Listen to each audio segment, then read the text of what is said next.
So you can think about time in lots of different ways. Special relativity and quantum mechanics both have different ways of thinking about time. But rather than talk about different ways of talking about time in physics, today we're just going to talk about the linguistic question of what does it mean to move a meeting forward. And incidentally, your answer to this question might even change depending on what time of day it is for you and what's been happening to you over the course of the day. Let me explain.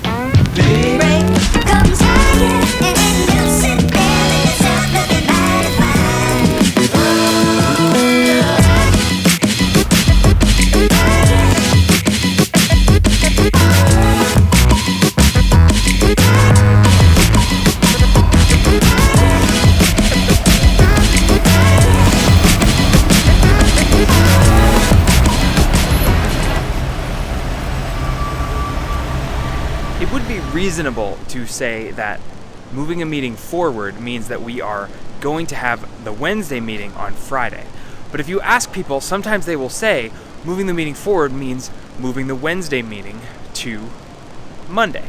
How can this be, and why are there two different ways of talking about it like this? One of the ways that we understand time is in terms of space. When you have a calendar, you actually take that calendar as a way of representing increments of time.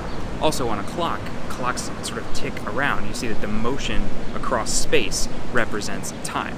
To answer the question of whether or not moving something forward or backward means going into the future or into the past depends on the way that you are thinking about that space at that particular moment in time. And there's two ways that you can do it. First, you are moving forward and time is still underneath you.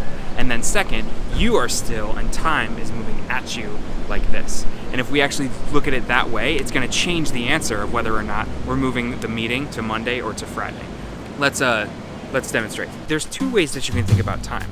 The first way that you can think about time is if time is moving toward you. If this is the case, then you're going to say that the meeting is going to happen on Monday. The second way of thinking about it is instead of time moving toward you, you are actually moving through time. And if you are moving through time, then the future is forward, meaning in front of you in time, so you will actually pick Friday as the answer to that question. So we see that the answer actually changes depending on which model of time that we have. If we're moving forward through time, then from Wednesday to Friday, forward is in the direction of Friday, which means that the meeting will be moved to Friday. But if instead we're standing still and time is moving towards us, then the direction is actually flipped, and Monday is the direction of forward. This would all be fine, but it's actually extra cool to see that it has been verified. I'll link a study below where people were actually able to manipulate which version of time people had in their unconscious minds. Turns out if you ask people who've been on a train for a long time, statistically they're going to be feeling like they're sitting still and the world is moving towards them, and so they will think that the meeting forward actually goes to Monday. But if you get people to stand in lines and you move them forward through the line, just walking, then they're actually going to think that they're moving through time and they're going to answer more, statistically speaking, on Friday.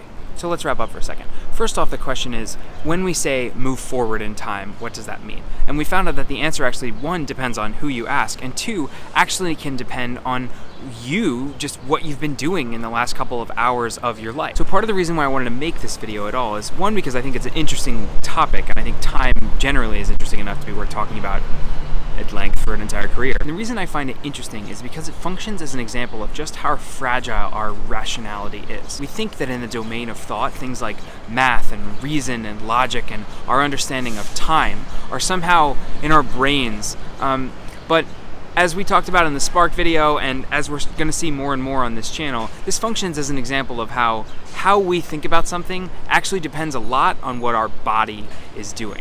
And I find that pretty interesting. And it actually turns it into a minor miracle that even with this embodied form of cognition, we still can learn things. Alright guys, this has been Charlie. Thanks so much for watching. Don't forget to hit subscribe, share, like. I've actually added an Instagram handle and a Twitter handle, which is BrainTime9. Link those below. There'll be announcements there. And as always, don't forget to subscribe.